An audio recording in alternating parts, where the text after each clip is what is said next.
রাজনৈতিক পালাবদলের আগে পরে সাকিব আল হাসান আছেন সমালোচনার তুঙ্গে। মাঠের ক্রিকেটেও পারফরমেন্সের যাচ্ছে তাই অবস্থা। এবার এর সাথে যোগ হয়েছে হত্যা মামলা।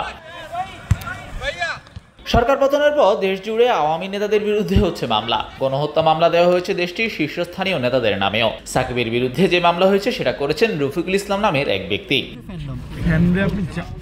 গত 5 আগস্ট আন্দোলনের শেষ দিন আদাবরে গুলিবিদ্ধ হয়েছেন রফিকুল ইসলামের ছেলে মোহাম্মদ রুবেল, যিনি একজন গার্মেন্টস কর্মী। বুকে ও পেটে গুলিবিদ্ধ রুবেল শহীদ হন 7 আগস্ট।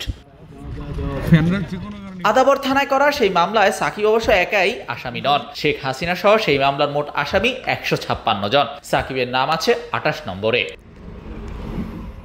এবার প্রশ্ন উঠেছে, এমন অভিযোগ থাকা একজন জাতীয় দলের প্রতিনিধিত্ব করতে পারবেন? যদিও তার নামে এখনো গ্রেপ্তারি পরোয়ানা জারি করা হয়নি। জারি করা হলে সেক্ষেত্রে দেশে আসলে তাকে আটক করার অধিকার আছে পুলিশের।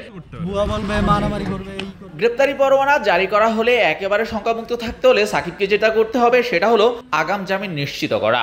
সেক্ষেত্রে ঘটনার সময় ঘটনাস্থলে উপস্থিত না থাকার প্রমাণ দেখিয়ে জামিন পেতে হবে তাকে। যদিও সাকিব তখন ব্যস্ত ছিলেন কানাডায় গ্লোবাল টি-20 লিগে।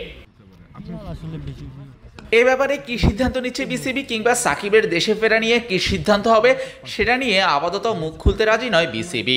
বোর্ডের একটি সূত্র জানিয়েছে এই ব্যাপারে সিদ্ধান্ত নেওয়া হবে আগামী সপ্তাহের বোর্ড মিটিংয়ে। শাহরিয়া শাওন, স্পোর্টস বাংলা।